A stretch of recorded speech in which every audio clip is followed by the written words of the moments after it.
India में digital payment frauds बढ़ते जा रहे हैं। आरबीआई ने इस बात को देखते हुए किल स्विच सिस्टम को इंट्रोड्यूस किया है। क्या होता है ये सिस्टम, आरबीआई ने क्यों प्रपोज किया है इसको, कब तक ये लागू होगा, कैसे ये काम करेगा, इसके बारे में आज हम बात करने वाले हैं। आरबीआई ने क्या प्रपोज किया है, आरबीआई ने प्रपोज किया है kill switch system for payments. जो हम ऑनलाइन पेमेंट करते हैं, यूपीआई पेमेंट करते हैं, डिजिटल पेमेंट्स करते हैं, वो सब कौन सी पेमेंट होती हैं, यहाँ पर ऑनलाइन तरीके से की जाने वाली जो पेमेंट्स है उनको हम बोलते हैं डिजिटल पेमेंट्स। उनको एक साथ रोकने के लिए किल स्विच सिस्टम इंट्रोड्यूस किया है, यहाँ पर प्रपोज किया है फिलहाल आरबीआई ने। इसको लागू होने में भी टाइम है, मगर प्रपोज किया है आरबीआई ने। थोड़ा समझते हैं आखिरकार क्यों करा आरबीआई ने ऐसा। तो पिछले साल 2025 की अगर हम बात करें तो वहां पर NCRB, national crime records bureau का डेटा हमको ये बताता है कि 28 लाख एक बहुत बड़ा नंबर है, इतने केसेस रिकॉर्ड हुए हैं डिजिटल पेमेंट फ्रॉड के। डिजिटल पेमेंट फ्रॉड के कितने केसेस आए हैं हमारे पास, 28 लाख। 2025 का डाटा ये बता रहा है। और इनकी संख्या की बात करें कितने रुपए का पूरा मामला है, तो 22,931 करोड़। छोटा फिगर नहीं है, काफी बड़ा अमाउंट है। टोटल अमाउंट कितना होता है, 22,931 करोड़ रुपए का डिजिटल फ्रॉड 2025 में रिपोर्ट किया गया है। तो काफी बड़ी संख्या में एक तो फ्रॉड भी हो रहा है और काफी लोग अपना बड़ा पैसा यहाँ पर खो रहे हैं। तो बहुत चिंता का विषय है ये। अब समझते हैं कि इसको देखते हुए आरबीआई ने क्या करा। तो आरबीआई का भी रिसेंट में आप देखोगे एक हफ्ते पहले डिस्कशन पेपर आता है।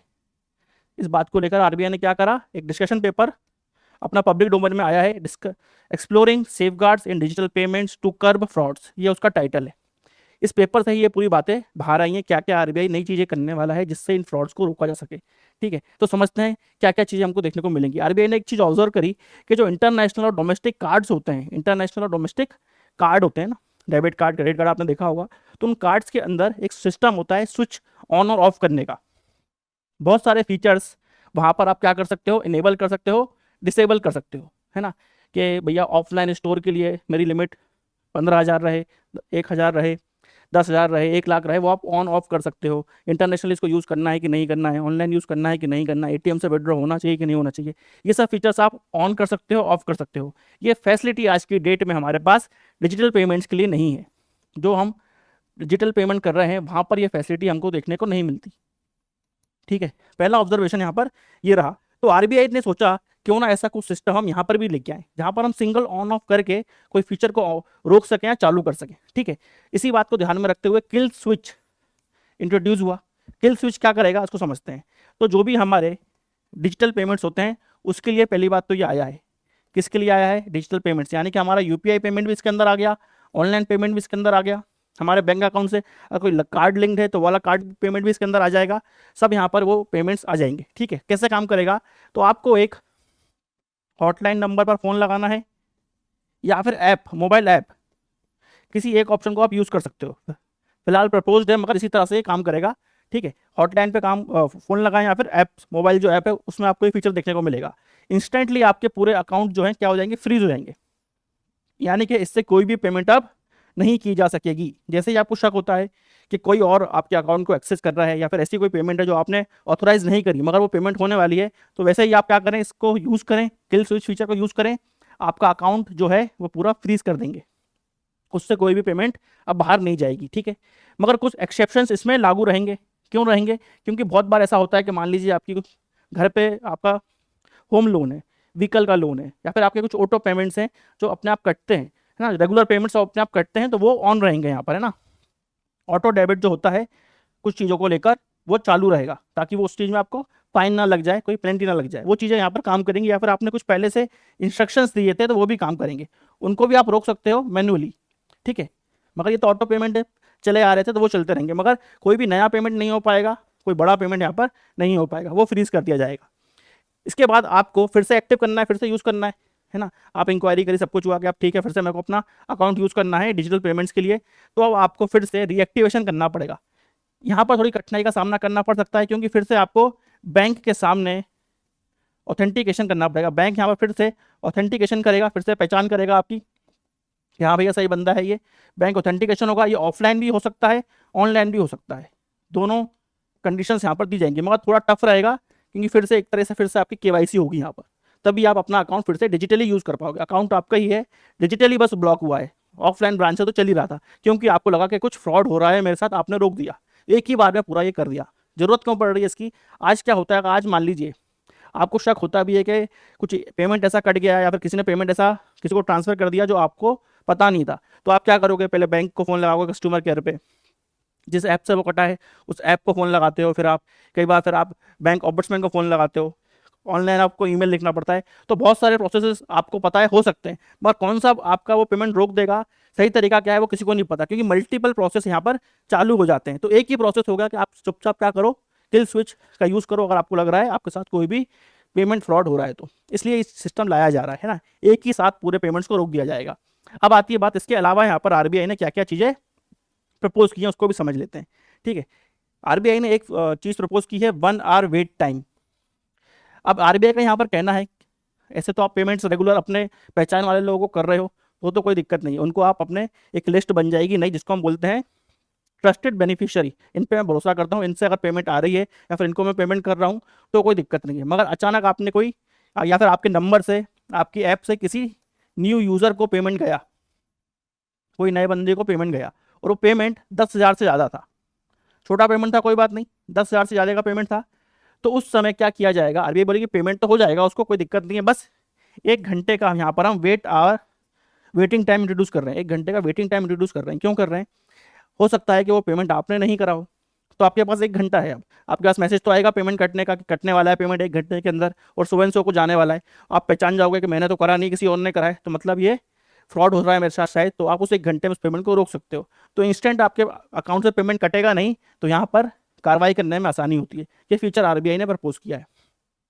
फिर एक और फीचर है यहाँ पर एडिशनल ऑथेंटिकेशन का। इसका क्या मतलब है, आरबीआई का यहाँ पर मानना है कि बहुत सारे लोग जो पेमेंट्स यहाँ पर ऑनलाइन तरीके से यूज़ कर रहे हैं या फिर मोबाइल से यूज़ कर रहे हैं, कई बार उनको राइट नॉलेज नहीं होती या फिर वो किसी को दे देते हैं अपना मोबाइल यूज़ करने के लिए, बड़े पेमेंट्स में दिक्कत जाती है। तो कभी 50,000 से ज़्यादा का पेमेंट है, अगर 50,000 से ज़्यादा का पेमेंट है और यहाँ पर जो व्यक्ति इसको यूज़ कर रहा है उनकी एज ज़्यादा है, 60+ है या 65+ है, 70+ है, या फिर डिफरेंटली एबल्ड है, ऐसे लोग हैं जो चीज़ें यूज़ कर रहे हैं, तो उनके लिए हम क्या कर सकते हैं, एक प्रपोजल रख सकते हैं कि वो अपने अकाउंट के लिए किसी को नॉमिनेट कर सकते हैं, अप्रूवल किसी को दे सकते हैं, तो उनके अप्रूवल के बाद ही वो पेमेंट होगा।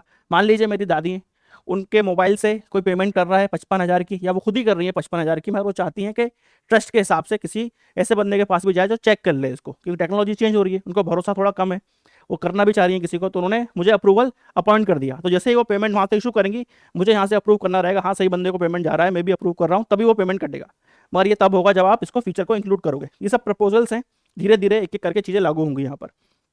फिर यहाँ पर आरबीआई ने एक और चीज़ देखी कि म्यूल अकाउंट्स। अब म्यूल अकाउंट्स क्या होता है, उसको भी रोकना है। म्यूल अकाउंट पहले होता क्या है, म्यूल अकाउंट बेसिकली ये है कि जब फ्रॉड हो रहा होता है, जब ऑनलाइन फ्रॉड्स होता है, डिजिटल पेमेंट्स में फ्रॉड होता है, तो ये लोग जो फ्रॉड करते हैं वो लोग क्या करते हैं, ऐसे लोगों के अकाउंट्स में पेमेंट छोटे छोटे तरीके से डालते हैं। मान लीजिए जो लोग यूज़ नहीं करते अपने अकाउंट को, उनका अकाउंट को एक्सेस ले लेते हैं उनसे, किसी से बहला के फुसला के, और उनके अकाउंट में छोटा पेमेंट डालेंगे, 1,000 रुपये, 5,000 रुपये, और उनसे वो पेमेंट मांग लेंगे, या फिर उनको लालच देंगे कि आपको 500 रुपये मिलेंगे आपके अकाउंट में, आप 10,000 रुपये मेरे को ट्रांसफ़र कर दो। तो इस तरह से कुछ फ्रॉड करते हैं और छोटे छोटे पेमेंट से, और ऐसे अकाउंट्स में वो छोटे छोटे पेमेंट करते हैं जो कभी यूज़ नहीं हो रहे या फिर बहुत कम यूज़ होते हैं, और जिनके वो अकाउंट है उनको मालूम ही नहीं उनके अकाउंट में क्या एक्टिविटी चल रही है, क्योंकि उनका एक्सेस उन्होंने फ्रॉड जो कर रहे हैं उन लोगों ने ले लिया।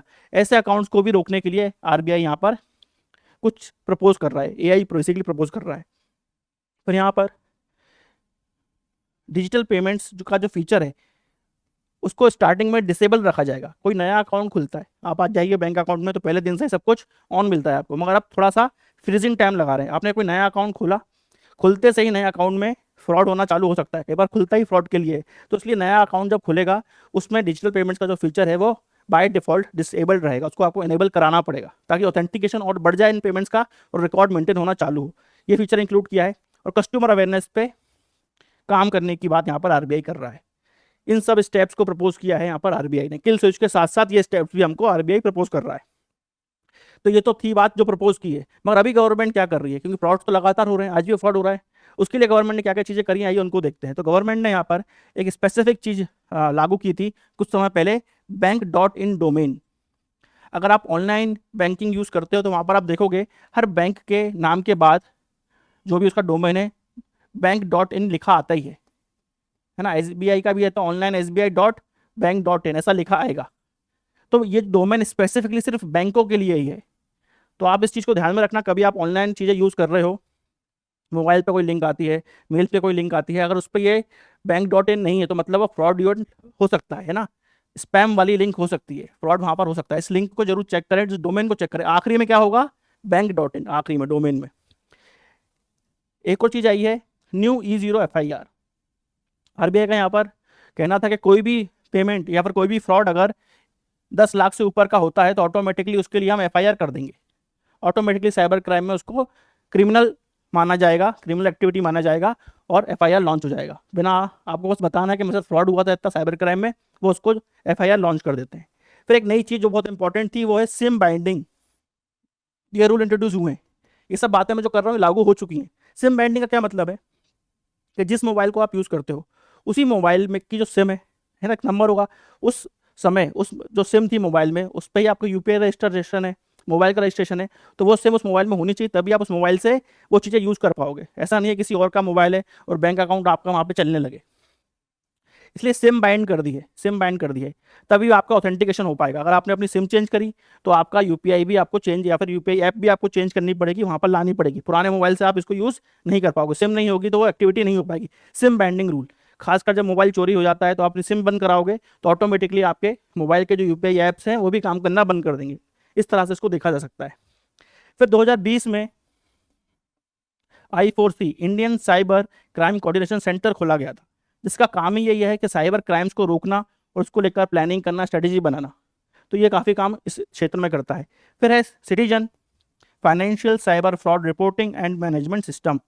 ये काम करता है क्या, यहाँ पर जो एनफोर्समेंट एजेंसीज होती हैं, एनफोर्समेंट एजेंसीज जो होती हैं, पुलिस है, ED है, और भी जो विभाग यहाँ पर काम करते हैं, जांच करते हैं, उनकी हेल्प के लिए ये बनाई गई है ना, उनकी हेल्प के लिए ये बनाई गई है। फिर जो मैंने बात करी थी, म्यूल अकाउंट्स को ढूंढने के लिए MuleHunter.ai लॉन्च किया है, जो ये देखता है ऐसे अकाउंट्स में एक्टिविटीज़ देखता है जहाँ पर छोटे पेमेंट्स हो रहे हैं, उनका ओनर कौन है, किस तरह से वो यूज़ किया जा रहा है, उसको ढूंढने के लिए एक AI लॉन्च किया है, MuleHunter.ai। तो ये कुछ इनिशिएटिव हैं गवर्नमेंट के जो हमको देखने को मिलते हैं, है ना। ये सब लागू हो चुके हैं और ये सब लागू होने वाले हैं, ये RBI ने प्रपोज किए हैं। तो हम समझते हैं कि RBI यहाँ पर अचीव क्या करना चाहता है, किस तरह से हमको आने वाले समय में हमारा जो सिस्टम है डिजिटल पेमेंट्स का सिक्योर होते हुए देखेगा धीरे धीरे। तो यहाँ पर सबसे पहले हम देखते हैं सिस्टमिक लेयर है।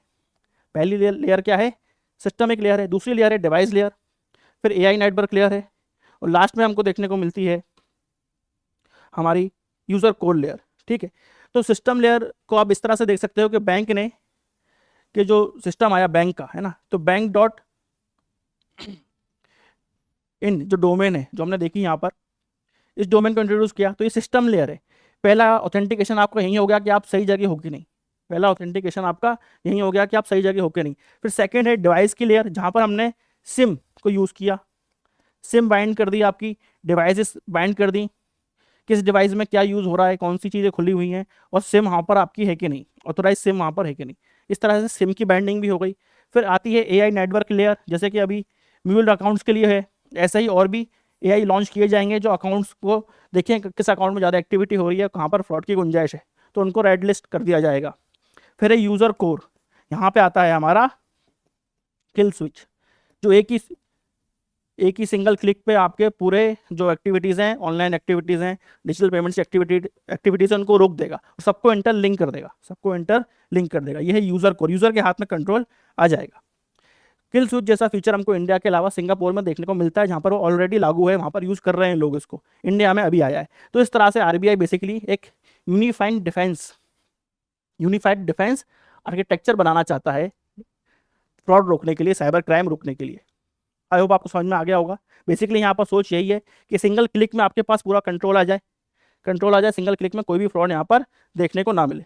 आया समझ में, वन स्विच आ जाएगा, यूज़र के पास कंट्रोल आ जाएगा और जीरो प्रोबेबिलिटी हो जाए फ्रॉड होने की। ये RBI की यहाँ पर बेसिकली कोशिश है। अभी जो सिस्टम है वो थोड़ा फ्रेगमेंटेड है, बिखरा हुआ है, उसको एक जगह लाने की कोशिश की जा रही है RBI के द्वारा।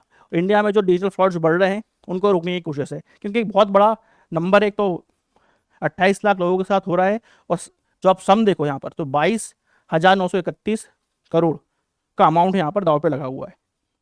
आपको क्या लगता है कौन सा फीचर्स RBI को लागू कर ही देना चाहिए, और किस तरह से इन फ्रॉड को हम रोक सकते हैं, उसके बारे में कमेंट बॉक्स में जरूर बताइएगा। तो यहाँ पर हमने बात करी किल स्विच के बारे में और कैसे हम साइबर फ्रॉड को, क्रिमिनल एक्टिविटीज़ को पहचान सकते हैं और डिजिटल पेमेंट्स को रोक सकते हैं सही समय पर। आई होप आपको आज का वीडियो इन्फॉर्मेटिव लगा होगा। मिलेंगे नेक्स्ट वीडियो में, जब तक के लिए सबको tata bye bye, next take care.